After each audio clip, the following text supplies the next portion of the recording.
Hello, everyone.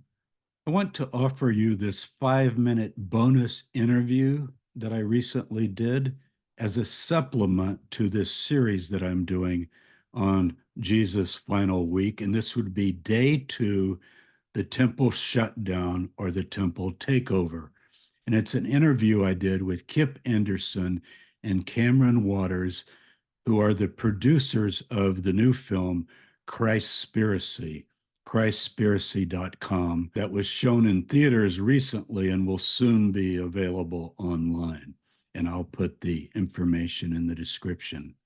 So, this interview, I think, will give you more visuals and more information about my interpretation and understanding, at least, of that fateful day when Jesus shut down the temple and why he did it. Hey, Dr. Tabor, thank you for being here with us. Really good to be with both of you. Thank you for all the work you done. It's nice that this information is finally getting out after 2,000 years. For everyone who's watching this, they've just seen Christspiracy, the film, and I'm sure they're sitting with a lot of questions, namely a primary question around the temple and what happened that day when it was cleansed. We have three gospels that recount this incident, the last week of Jesus' life.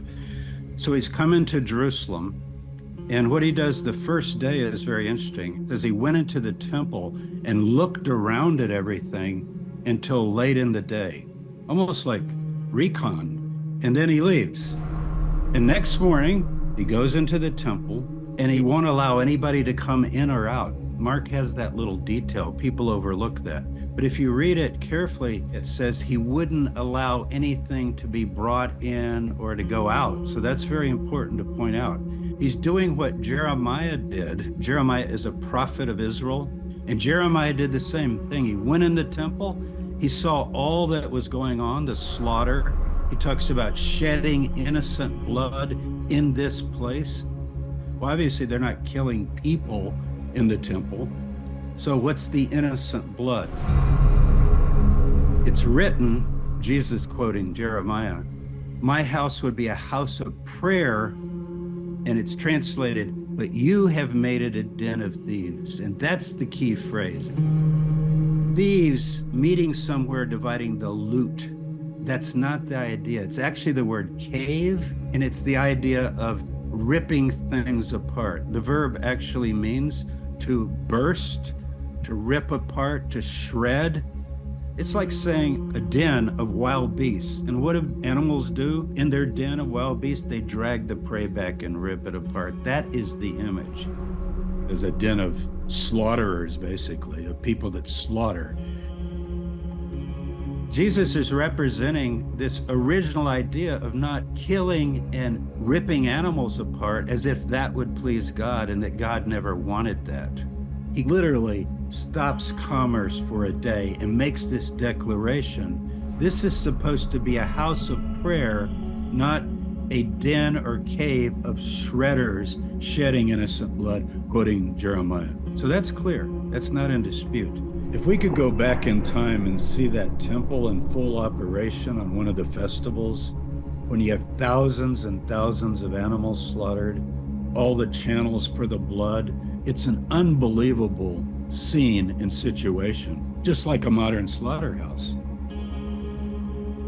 I'm in this massive drainage channel where scriptures say all the blood streamed out from the millions of animals being sacrificed in the temple above.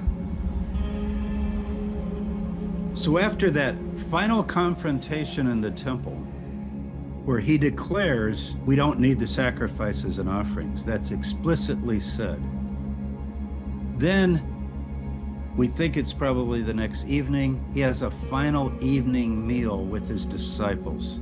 Jesus takes bread and wine as if to say, this is the body and this is the blood, meaning not the shedding of blood or the ripping apart of the body of an animal, which was done traditionally by various Jewish groups, but a peaceful kingdom. On the table would be bread and wine.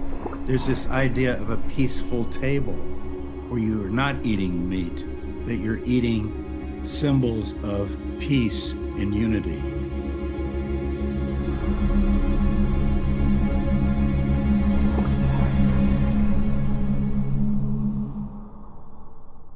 I define God or higher powers as the ultimate force that's the ground of our being, of the universe. And to me, that force is moving us towards more harmony, more compassion, more love, more goodness, more truth, the virtues that globally we all agree on.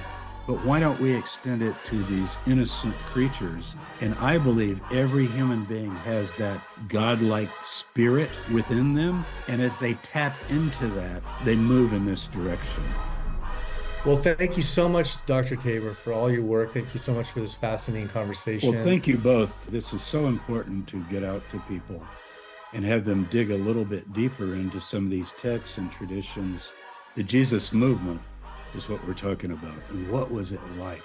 If we could recapture that, it could transform the world. And to everyone out there who's watching this, we are going to be continuing this conversation. Be sure to scan the QR code or go to Christspiracy.com for more.